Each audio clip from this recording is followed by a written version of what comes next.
മനസ്സിലൊരു മഴവില്ലിൽ ഇന്ന് നിങ്ങൾക്ക് വളരെ പ്രിയപ്പെട്ട ഒരു അതിഥിയാണെന്ന് ഞാൻ വിശ്വസിക്കുന്നു. ചലച്ചിത്ര നടി ലക്ഷ്മിപ്രിയയും ജയേഷും. ഹലോ, നമസ്കാരം. എന്തൊക്കെയുണ്ട് വിശേഷം? സുഖമായിരിക്കുന്നു അല്ലേ? തൃശ്ശൂരത്തെ ജീവിതം വളരെ സന്തോഷം തരുന്നു. എന്താ തൃശ്ശൂർക്ക് മാറാൻ കാരണം? ഏട്ടൻ മനോരമയിലായിരുന്നു ജോലി, അപ്പം കണ്ണൂരായിരുന്നു ആദ്യം. അവിടുന്ന് ട്രാൻസ്ഫർ കിട്ടി തൃശ്ശൂർക്ക് വന്നപ്പം വിചാരിച്ചു ഇനി രണ്ടുപേരും തമ്മിൽ പിരിഞ്ഞു നിൽക്കാൻ പറ്റത്തില്ല. അതുകൊണ്ട് ഭയങ്കര ഇതാണ്. 3-4 വർഷം പിരിഞ്ഞു നിന്നു. നമുക്ക് മനസ്സമാധാനം ഉണ്ടെങ്കിലും പക്ഷെ വീട്ടിലില്ലാത്തതിന്റെ ഒരു ബുദ്ധിമുട്ടുണ്ട്. ഓണം വന്നു കഴിഞ്ഞാൽ നമ്മളില്ല, അല്ലെങ്കിൽ വിഷു വന്നു കഴിഞ്ഞാൽ എനിക്ക് ലൈവ് ഷോയിൽ എനിക്ക് കയറണം. ഇദ്ദേഹം എൻ്റെ സമയമാകുമ്പോൾ ഇദ്ദേഹത്തിന് ഷൂട്ടിംഗ് ഉണ്ടാവും. അങ്ങനെ ആകെ പ്രശ്നം. ചിലപ്പോൾ ഞങ്ങൾ ട്രെയിനിൽ വെച്ചിട്ടൊക്കെ ഏട്ടൻ ഒരു പിന്നെ മലബാറിനൊക്കെ വന്ന് ഇവിടെ ഇറങ്ങുമ്പം ഞാൻ ജനശതാബ്ദി കയറി എറണാകുളത്തേക്ക്. അങ്ങനത്തെ കുറേ അനുഭവങ്ങളൊക്കെ ആയപ്പോൾ പിന്നെ വിചാരിച്ചു ഒരുമിച്ച് നിൽക്കാം. നിങ്ങൾ തല മാത്രമേ പുറത്തേക്ക് കിട്ടും. ആ സമയം ഫോൺ വിളിച്ചിട്ട് പറയും ഞാൻ എൻ്റെ ട്രെയിനിലുണ്ട്, ലക്ഷ്മി ട്രാൻസ്ഫർ, ഹായ് ചേട്ടാ ഹായ്. അങ്ങനെ പോക്കായിരുന്നു. അപ്പൊ തൃശ്ശൂർക്ക് പോയപ്പം പിന്നെ എന്തായാലും ഭഗവാന്റെ അനുഗ്രഹം കൊണ്ട് വേഗം തന്നെ വീടൊക്കെ മേടിക്കാൻ പറ്റി. 4 മാസത്തിനുള്ളിൽ തന്നെ. പിന്നെ എനിക്കിപ്പം പടത്തിന്റെ തിരക്കൊക്കെ ആയതുകൊണ്ട് പോയി വരാനൊക്കെ വളരെ സൗകര്യം തൃശ്ശൂരാണ്. നമ്മൾ ട്രിവാൻഡ്രത്ത് നിന്നൊക്കെ എറണാകുളത്തേക്ക് പോയിട്ട് വരാൻ നമ്മൾ ടയർഡാവും. തൃശ്ശൂർ ആയതുകൊണ്ട് ഒറ്റപ്പാലം, പിന്നെ ഷൂട്ടിംഗ് ഭൂരിഭാഗം ഒറ്റപ്പാലം, ഷൊർണൂർ അങ്ങനെയൊക്കെയാണ്. എറണാകുളം, ഗുരുവായൂർ ഇതാകുമ്പോൾ പൊട്ടില്ല. രാവിലെ ഷൂട്ടിംഗ് വൈകുന്നേരം സ്വന്തം വീട്ടിലേക്ക്. എന്നിട്ട് ഇപ്പൊ ജോലി വേണ്ടെന്ന് വെച്ചു? ഇപ്പൊ ജോലി വേണ്ടെന്നല്ല, ജോലി ഉണ്ട്. കാരണം ഒരാൾ നല്ലപോലെ ജോലി ചെയ്യുന്നില്ല, പിന്നെ രണ്ടുപേരും കൂടി ചെറിയ കാശൊക്കെ അവിടെ കൊണ്ട്.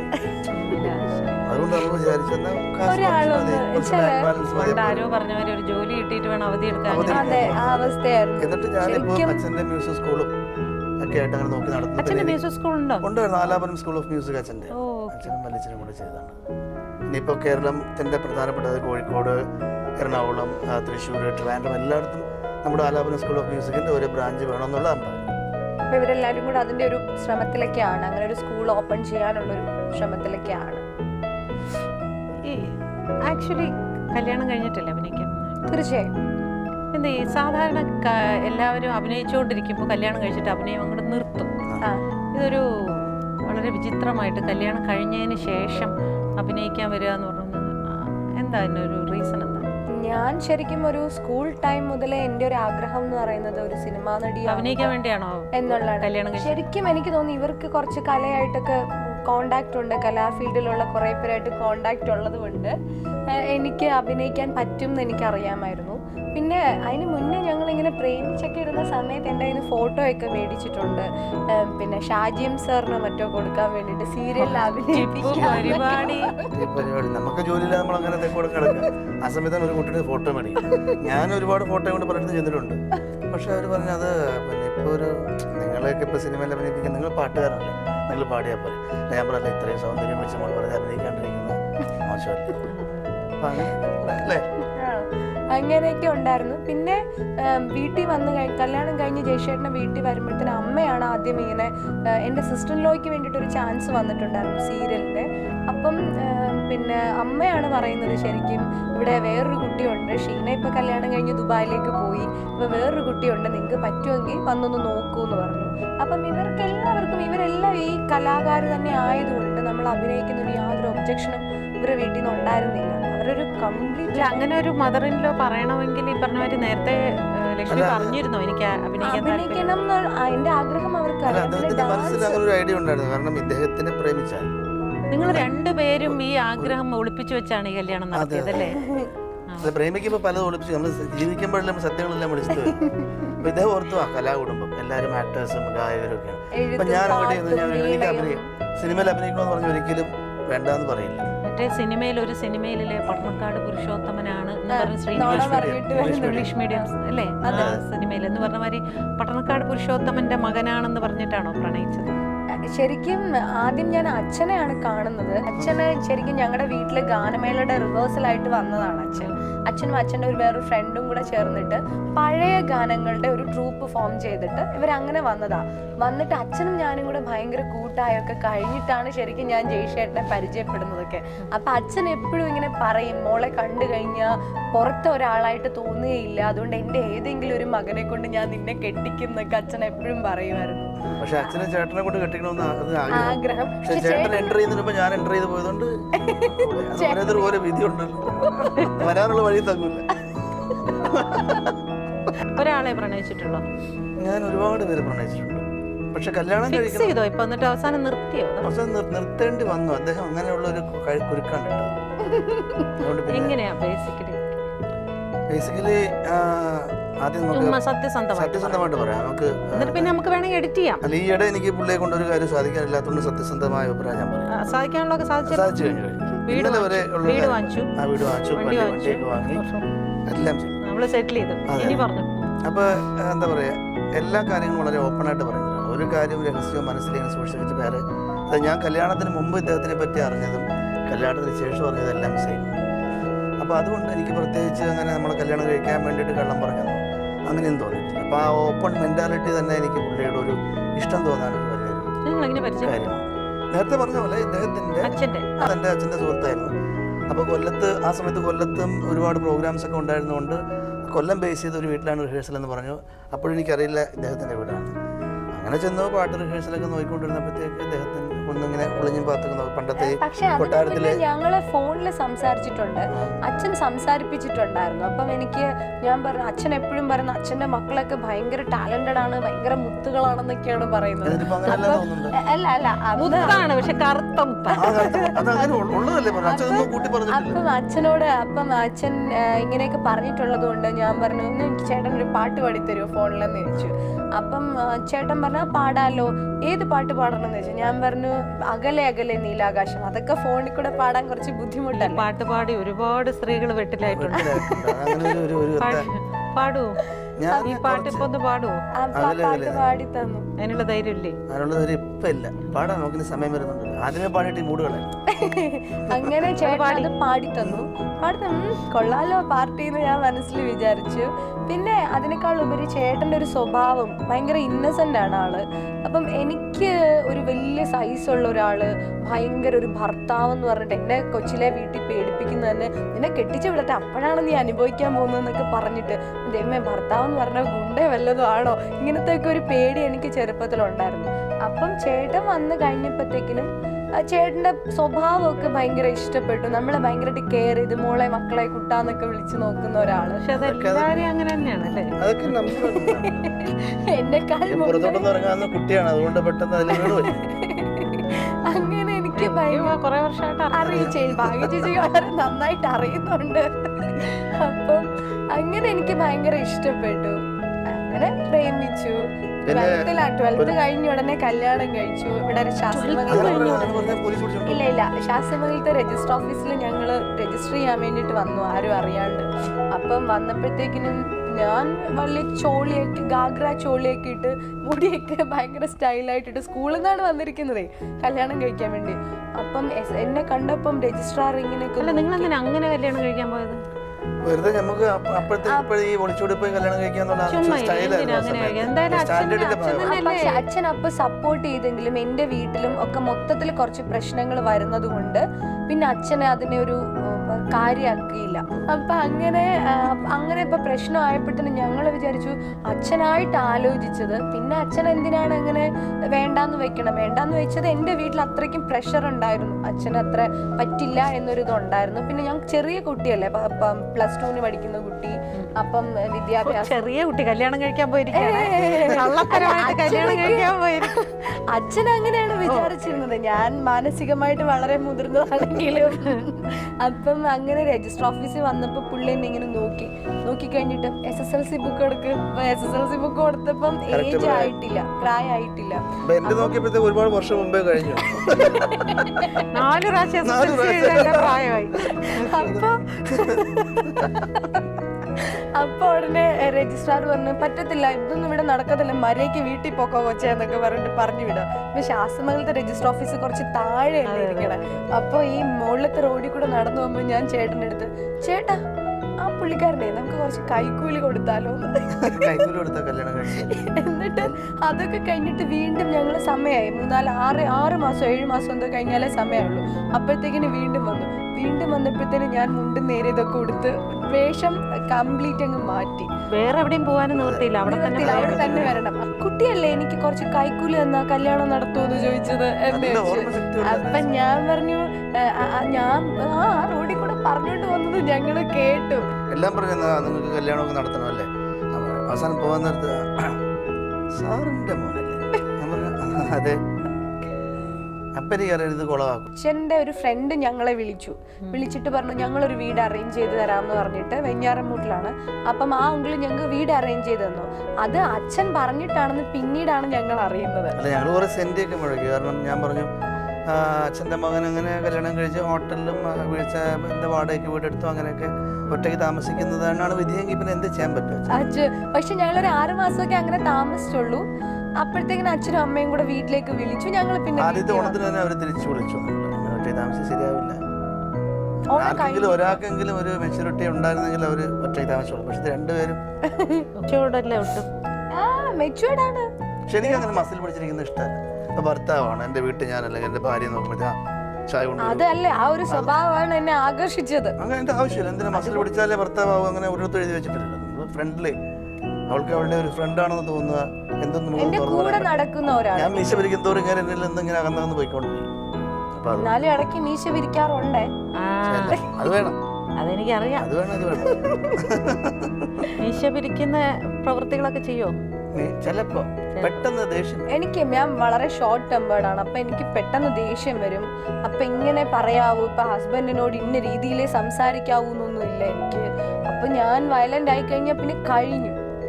ഇപ്പൊ ലക്ഷ്മിയുടെ വീട്ടില് ഇപ്പൊ കുറെ നാളുകൊണ്ട് പ്രശ്നങ്ങളൊന്നുമില്ല. എന്നുവെച്ചാൽ അവർക്ക് ഞാൻ വളരെ ദേഷ്യക്കാരിയാണ്. അപ്പൊ ഇത്രയും വളരെ ചെറിയൊരു കുട്ടി സ്കൂൾ വിദ്യാഭ്യാസം തന്നെ പൂർത്തിയാക്കാണ്ട് പോയിട്ട് കല്യാണം കഴിക്കാന്നൊക്കെ പറഞ്ഞാൽ അവർക്ക് അത് ഉൾക്കൊള്ളാൻ പറ്റത്തില്ല.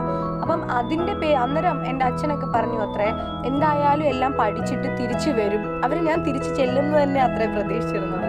എന്തായാലും പ്രേമിക്കുന്ന സമയത്ത് അങ്ങനെ ഈ സിനിമയൊക്കെ കണ്ട് ഷാരൂഖ് ഖാന്റെ പടമൊക്കെ കണ്ടിട്ട് പ്രേമിച്ചു കഴിഞ്ഞാൽ ഒരു സോങ്ങും ഒരു പാട്ടും പാടിയിട്ട് നേരെ മൗറീഷ്യസ്, ചൈന, ഹണിമൂൺ അങ്ങനെയൊക്കെ പോകാന്നൊക്കെ ഉള്ള പിള്ളേരാണ്. പക്ഷെ നമുക്ക് സത്യം പറഞ്ഞല്ലേ അങ്ങനെയൊന്നുമില്ല.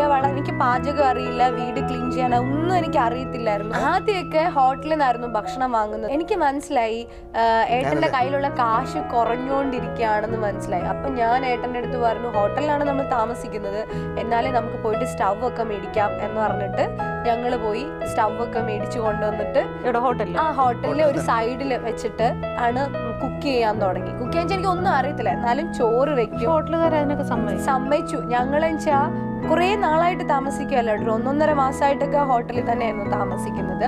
അതൊരു തറവാട് പോലത്തെ ഒരു സ്ഥലമാണ്, മാസ വാടകയ്ക്കൊക്കെ കൊടുക്കുന്ന ഒരു സ്ഥലമാണ്. അപ്പം ഞാൻ കുക്ക് ചെയ്യാൻ തുടങ്ങി. അവരെനിക്ക് ഉരുളക്കിഴങ്ങ് അതൊക്കെ മേടിച്ചോണ്ട് വരും. അപ്പൊ ഇതൊക്കെ വെച്ചിട്ട് എന്തൊക്കെയോ കറിയൊക്കെ ഉണ്ടാക്കി. പിന്നെ അത് കഴിഞ്ഞിട്ട് പിന്നെ വീടെടുത്ത് താമസിക്കുമ്പോഴത്തേക്കിനും എൻ്റെ അമ്മൂമ്മയുടെ കൂടെയാണ് ഞാൻ വളർന്നിട്ടുള്ളത്. അപ്പൊ അമ്മൂമ്മ കറിക്കൊക്കെ ഇങ്ങനെ അരയ്ക്കാൻ നിലത്താണ് മുമ്പ് അമ്മ ഉണ്ടായിരുന്നത്. അപ്പൊ അമ്മൂമ്മ ഇങ്ങനെ ഇരുന്ന് അരയ്ക്കുമ്പോൾ ഞാൻ പഠിച്ചോണ്ടിരിക്കുമ്പം ഈ കൂട്ടൊക്കെ കണ്ട ഒരു ഓർമ്മയുണ്ട്. പിന്നെ നല്ല രുചി ഓർമ്മയുണ്ട്, നല്ല ഭക്ഷണം കഴിച്ച ടേസ്റ്റ്. അപ്പം ഈ ടേസ്റ്റ് വരാൻ വേണ്ടി എന്തൊക്കെയാണ് ചെയ്തതെന്ന് ആലോചിച്ച് ഞാൻ കുക്ക് ചെയ്യാനൊക്കെ തുടങ്ങി. പക്ഷേ നല്ല എന്തുണ്ടാക്കിയാലും വെജ് ആണെങ്കിലും നോൺ ആണെങ്കിലും. അപ്പോ പിന്നെ ആ ഒരു ഓണത്തിന്റെ ഞങ്ങളുടെ ഫസ്റ്റ് ഓണം ആയപ്പോ തന്നെ ഞാൻ 16 കറി, 3 അച്ചാറ്, 2 തരം പായസം ഒക്കെ ഉണ്ടാക്കുന്ന ഒരു ഇതിലേക്ക് മാറി. ആ ഒരു 5-6 മാസം കൊണ്ട് ഞാൻ മാറി. ഈ ഒരു സമയത്തില്ലേ ഈ പറഞ്ഞ മാതിരി ഒരു ഹോട്ടലിൽ തന്നെ കുക്ക് ചെയ്യുക അങ്ങനെ, അപ്പോൾ ആ ഒരു ഏജിന്റെ ഇത് വെച്ചിട്ട് എപ്പോഴെങ്കിലും ഇങ്ങനെയൊക്കെ അങ്ങനെ തോന്നാറുണ്ടോ? എനിക്ക് അതിലോ ബുദ്ധിമുട്ടിലൊന്നും എനിക്ക് വിഷമം തോന്നിയിരുന്നില്ല. പക്ഷെ എന്തോ ഈ കല്യാണം എടുത്തുചാട്ടമായി പോയി തോന്നി, അങ്ങനെയും തോന്നിയിട്ടില്ല. എനിക്ക് എന്തോ ഭയങ്കര സങ്കടം ഉണ്ടായിരുന്നു. അതെന്താണെന്ന് എനിക്ക് ഇന്നും അറിയില്ല. ഞാൻ ഭയങ്കര ഒച്ചത്തിൽ കരയുകയും ഭയങ്കര ബഹളം ഉണ്ടാക്കുകയും ഇപ്പം ജയശേട്ടൻ്റെ വീട്ടിൽ വന്നിട്ട് എൻ്റെ വീട്ടിലെ പോലെ തന്നെ ഞാൻ എങ്ങനെയാണോ വളർന്നത് അല്ലെങ്കിൽ എൻ്റെ വീട്ടിലെ തന്നെക്കാൾ കൂടുതൽ അതെൻ്റെ ഒരു വലിയ ഭാഗ്യമാണ്.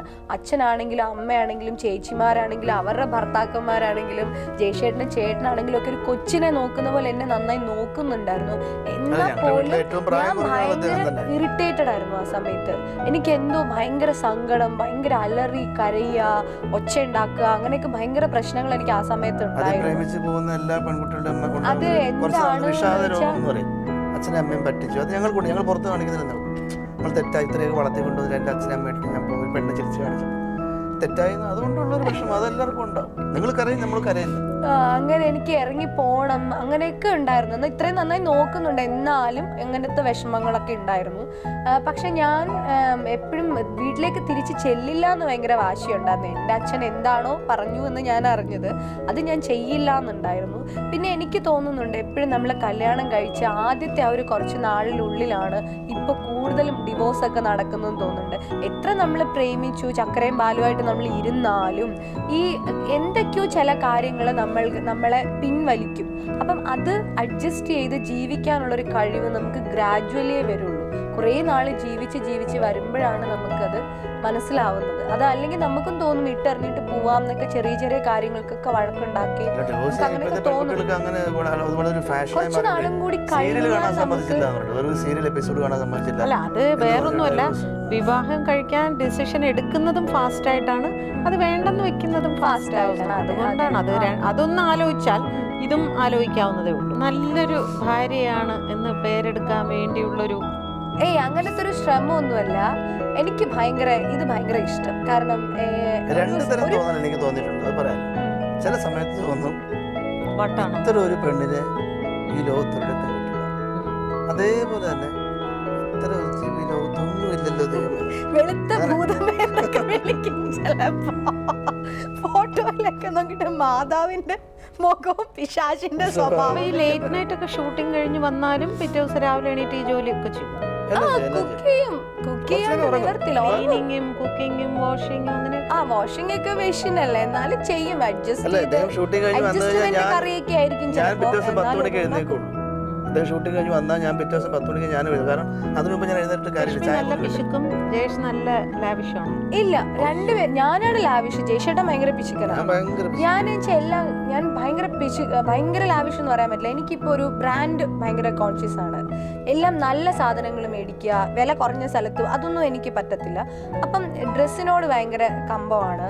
പിന്നെ വീട്ടു സാധനങ്ങളാണെങ്കിൽ എല്ലാം നിറഞ്ഞിരിക്കണം, അങ്ങനത്തെ ഒക്കെ കുറെ കാര്യങ്ങൾ. പിന്നെ ആർക്കെങ്കിലും കൊടുക്കാനാണെങ്കിലൊക്കെ ഇങ്ങനെ കൊടുക്കുള്ളൂ, ഇത്ര ഇങ്ങനെയൊന്നും കൊടുക്കാൻ എനിക്ക് അടുക്കള ചെന്ന് നോക്കിയാൽ ഒരു മാർജിൻ ഫ്രീ ഷോപ്പ് തന്നെയാണ്. സാധനങ്ങളെല്ലാം വേണം നിങ്ങൾക്ക് പർച്ചേസ് ചെയ്യാം.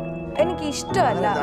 അത് ഉപയോഗിക്കുന്നില്ലെങ്കിലും കടല പരിപ്പ് ഉപയോഗിക്കുന്നുണ്ട്. അത് ജയശേട്ടന് അറിയാണ്ടാണ്. ഇപ്പൊ കടലക്കറി ഉണ്ടാക്കാൻ തീരുമാനിക്കുമ്പോ കടല വെള്ളത്തിലിടാൻ നോക്കുമ്പോഴത്തേന് കടലില്ല, ടിന്നിലില്ല.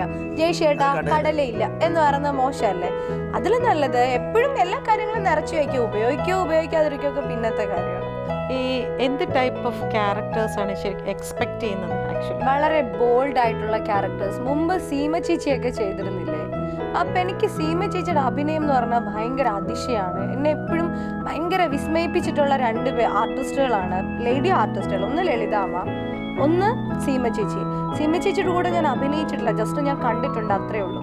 ലളിതാമ്മയുടെ കൂടെ ഒക്കെ നിൽക്കുമ്പോൾ അതിന് മുന്നേക്ക് എനിക്ക് തോന്നിയിട്ടുണ്ട്, പഴയ പടങ്ങളൊക്കെ കാണുമ്പോൾ എനിക്ക് തോന്നിയിട്ടുണ്ട് ഞാൻ ഒട്ടും ഭാഗ്യമില്ലാത്ത ഒരു ആർട്ടിസ്റ്റാണ്. എന്തോരം നല്ല ആൾക്കാരാണ് മൺമറഞ്ഞു പോയത്, ഞാൻ ഈ ഫീൽഡിലേക്കേ വരേണ്ടിയിരുന്നില്ല ഈശ്വര എന്നൊക്കെ തോന്നിയിട്ടുണ്ട്. അത് എനിക്ക് കുറച്ചെങ്കിലും മാറുന്നത് ലളിതാമ്മയുടെ കൂടെ അഭിനയിക്കുമ്പോഴാണ്. ഒരു നല്ല ആക്ഷൻ വന്നാൽ മാത്രമേ നമുക്കൊരു നല്ല റിയാക്ഷൻ ഉണ്ടാക്കാൻ പറ്റുള്ളൂ, റിയാക്ഷൻ വരുള്ളൂ. അപ്പം ലളിതാമ്മയുടെ കൂടെ നിൽക്കുമ്പോൾ ഭയങ്കര കംഫർട്ടബിൾ ആണ്. ഇപ്പം ഒരു കഥ തുടർന്ന് ചെയ്യുന്ന സമയത്ത് ഞങ്ങൾ വെള്ളത്തിന് വേണ്ടി അടി വയ്ക്കുന്ന ഒരു ഇതുണ്ട്. അപ്പം അതിൽ ഞങ്ങളുടെ 2 കൈ മാത്രമേ ഉള്ളൂ, ഫേസ് ഇല്ല. പക്ഷെ അതും ഞങ്ങൾ വളരെ നന്നായിട്ട് ചെയ്തു. ലളിതാമ്മ 1 ചെയ്യുമ്പോൾ ഞാൻ 2 ചെയ്യും, 2 ഞാൻ ചെയ്യുവാണെങ്കിൽ ലളിതാമ്മ 4 ചെയ്യും. അങ്ങനെ അത് അങ്ങോട്ട് പോകും. പിന്നെ സീമ ചേച്ചി എന്ന് പറഞ്ഞാൽ സീമ ചേച്ചി ഈ ഇവിടെയൊക്കെ ഷിവർ ചെയ്യും അഭിനയിക്കുമ്പോൾ. അത്ര ഞാൻ ഭയങ്കര ഫാനാണ്. അപ്പം എനിക്ക് മുന്നേ സീമ ചേച്ചി ചെയ്ത പോലത്തെ ക്യാരക്ടേഴ്സ് ചെയ്യാൻ ഭയങ്കര ഇഷ്ടമാണ്. ഒരു കോമഡി എന്ന് പറഞ്ഞിട്ട് മുന്നേ എല്ലാവർക്കും കോമഡി സ്ത്രീകൾക്കാണെങ്കിൽ അഭിനയിക്കാൻ എന്തെങ്കിലും ഉണ്ടായിരുന്നു, സ്ക്രിപ്റ്റിൽ എന്തെങ്കിലും വേണം. ഇല്ലാണ്ട് നമുക്ക് ആണുങ്ങൾ ചെയ്യുന്ന പോലെ മുഖത്ത് കുറച്ച് ഗോഷ്ടി കാണിക്കാനൊന്നും പറ്റത്തില്ല. ഇല്ലെങ്കിൽ പിന്നെ ഇപ്പോഴത്തെ സിനിമകളിലും സീരിയലുകളിലും ഒക്കെ ഉള്ളത് കോമഡി ഉണ്ടാക്കുന്നത് സ്ത്രീകളെ വളരെയധികം താഴ്ത്തിയിട്ടാണ്. എന്തിനാ അങ്ങനത്തെ കോമഡിയൊക്കെ ഉണ്ടാക്കണേ? ഇല്ലാണ്ട് ചെയ്യാൻ പാടില്ല. ഞാൻ തന്നെ തല്ലുകൂടിയിട്ടാണ് പല റോൾസും അഭിനയിക്കുന്നത്. പിന്നെ വേണ്ടെന്ന് വെച്ചൂടെ?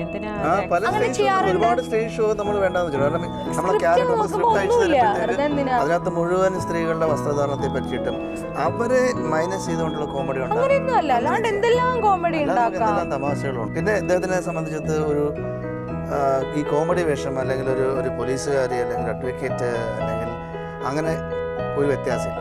ഇന്നതേ ഞാൻ ചെയ്യൂ അങ്ങനെയൊന്നും പറയത്തില്ല. ഞാൻ പല പ്രാവശ്യം പറയുന്നത് ഈ വേഷം ചെയ്യണം ചേട്ടാ, ഞാനൊരു ആർട്ടിസ്റ്റാണ്, അപ്പൊ എനിക്ക് ഇന്ന എനിക്ക് ഇന്ന ക്യാരക്ടർ വേഷം ചെയ്യാൻ അങ്ങനെ ഇന്ന നായിക ഒന്നുമില്ല, മാത്രമേ വളരെ ചെയ്യൂ. ബോൾഡ് ആയിട്ടുള്ള റോൾസ് ഇപ്പൊ സലീം കുമാർ എന്നല്ല ഇനി ബിജുക്കുട്ടന്റെ വൈഫായിട്ട് അഭിനയിക്കാനായിട്ട് ഒരു ക്യാരക്ടർ എന്നാൽ ലക്ഷ്മി ഉണ്ടാവും എന്ന് പക്ഷെ സിനിമയിൽ ഒരു പ്രവണതയുണ്ടോ? അതായത് കാറ്റഗറൈസ് ചെയ്യപ്പെടുന്ന ഒരു പ്രവണത എപ്പോഴും ഉണ്ട്. ഞാൻ അതിനെതിരെ വളരെ ശക്തിയുക്തം സംസാരിക്കുന്ന ഒരാളാണ്. നമ്മളിപ്പം ഇപ്പൊ മെയിൽ ആർട്ടിസ്റ്റുകളുടെ കാര്യത്തിൽ കുറച്ച് അതിനൊരു വ്യത്യാസം വരുന്നുണ്ട്. അത് നല്ല ഭാഗ്യം, നന്നായിരിക്കട്ടെ. പക്ഷെ എന്നാലും സ്ത്രീകൾക്ക് എപ്പോഴും ആ കുട്ടിയെ ഇത്ര നല്ലൊരു ക്യാരക്ടർ കൊടുക്കണം, അതിങ്ങനെ ചെറിയ ചെറിയ കോമഡി വേഷം, ചെറിയ വേഷമത്തിലൊക്കെ അഭിനയിച്ചതല്ലേ എന്നൊരു പ്രവണത എപ്പോഴും ഉണ്ട്. എനിക്ക് തോന്നിയിട്ടുണ്ട് കഥ തുടർന്നും ഭാഗ്യദേവതയൊക്കെ വന്നപ്പോഴത്തേനും സിനിമ ഇൻഡസ്ട്രി മുഴുവനും വിചാരിച്ചത് ലക്ഷ്മി പ്രിയ എന്ന് പറയുന്ന ഒരു വലിയ നല്ല ആക്ട്രസിനെ കിട്ടി, കുറെ അവർക്ക് കുറച്ചും കൂടി നല്ല ചെയ്യാനുള്ള റോൾസ് ഒക്കെ വരും എന്നൊക്കെയാണ് എല്ലാവരും വിചാരിച്ചിരുന്നത്. പക്ഷേ ഞാൻ ആ സിനിമ കഴിഞ്ഞിട്ട് 8 മാസമാണ് ഒരു സിനിമയും ചെയ്യാണ്ടിരുന്നത്. ആണോ? ഞാൻ എന്റെ ആദ്യം ഫ്ലാറ്റിലായിരുന്നു. അത് പ്രൂവ് ചെയ്തിട്ട് പോലും സിനിമ വന്നിട്ടില്ല. അവർ വിചാരിച്ചു സിനിമ വന്നിട്ടേ ഇല്ല. ലക്ഷ്മി പഴയ ടൈപ്പ് ക്യാരക്ടർ ഒന്നും ചെയ്യില്ലായിരിക്കും. ചെയ്യില്ല, പക്ഷെ എന്നാലും എനിക്ക് പറ്റുന്ന റോൾസ് ഒന്നും വന്നിട്ടേ ഇല്ല. പിന്നെ ഞാൻ ചെയ്ത സിനിമയാണ് ഒരു സ്മോൾ ഫാമിലി. അത്രയും നാളും സിനിമ ചെയ്യാണ്ടിരുന്നിട്ട്. അപ്പം അതോ ആ സമയത്ത് വന്ന മറ്റുള്ള ക്യാരക്ടർ അത്ര പ്രാധാന്യമില്ലാത്തത് വേണ്ടെന്ന് വെച്ചു? അങ്ങനെ വേണ്ടെന്ന് വെച്ചത് വളരെ ചുരുക്കം ചില റോൾസ് മാത്രമേ ഉള്ളൂ. സിനിമയെ വന്നിട്ടില്ല. അപ്പം എനിക്ക് എപ്പോഴും തോന്നുന്നത് മാറ്റി നിർത്താൻ ഇത്രയും നല്ലത് എന്തിനാണ് ഇനി ഈ കുട്ടി ഇപ്പം മെയിൻ സ്ട്രീമിലേക്ക് വന്നിട്ട് എന്ത് മലയാള സിനിമയ്ക്ക് എന്ത് കാര്യം എന്ന് ഒരു ആറ്റിറ്റ്യൂഡാണോ അതിന്റെ പിന്നിലെന്ന് എനിക്ക് അറിയില്ല. എല്ലാവരും ഇപ്പം നല്ല ആർട്ടിസ്റ്റ് എന്ന് ആരെങ്കിലും ഒരാളെ കൊണ്ടെങ്കിലും എന്നെ പറയിപ്പിക്കാൻ കഴിഞ്ഞിട്ടുണ്ടെങ്കിൽ അതിന്റെ ഫുൾ ക്രെഡിറ്റും ഞാൻ എൻ്റെ ഹസ്ബൻഡിനാണ് കൊടുക്കുക. കാരണം ഞങ്ങൾ രണ്ടുപേരും കൂടി ഇരുന്നിട്ടാണ് ഇങ്ങനെ ഡിസ്കസ് ചെയ്ത് എനിക്കൊരു റോള് കിട്ടുമ്പോൾ അത് എങ്ങനെയാണെന്നൊന്നും എനിക്കറിയില്ല. സെറ്റ് ചെന്നിട്ട് അപ്പോൾ സ്ക്രിപ്റ്റ് വായിക്കുന്ന പോലെയാണ് ഞാൻ അഭിനയിക്കുക. പക്ഷെ എന്നാലും ഇങ്ങനത്തെ ക്യാരക്ടേഴ്സിനെയൊക്കെ ഞങ്ങൾ ഒബ്സർവ് ചെയ്ത് അവരുടെ പ്ലസും മൈനസും ഒക്കെ പറഞ്ഞു ഓ ഇങ്ങനെ ആവണം, ഇതുപോലെ ആവണം എന്നൊരു ചിന്ത എനിക്ക് എപ്പോഴും ഉണ്ട്. അപ്പോൾ ശരി, വളരെ സന്തോഷം ഇത്രയും നേരം സംസാരിച്ചാൽ. പഠിപ്പിച്ചു കൊടുത്ത മാതിരി പറഞ്ഞു അല്ലേ? എല്ലാം അതുപോലെ പറഞ്ഞു, എല്ലാം ഓർമ്മിച്ച് പറഞ്ഞു എന്നുള്ളതാണ്. എൻ്റെ അമ്മേ. പഠിപ്പിച്ചു കൊടുത്ത പോലെ തന്നെ. ഓക്കെ.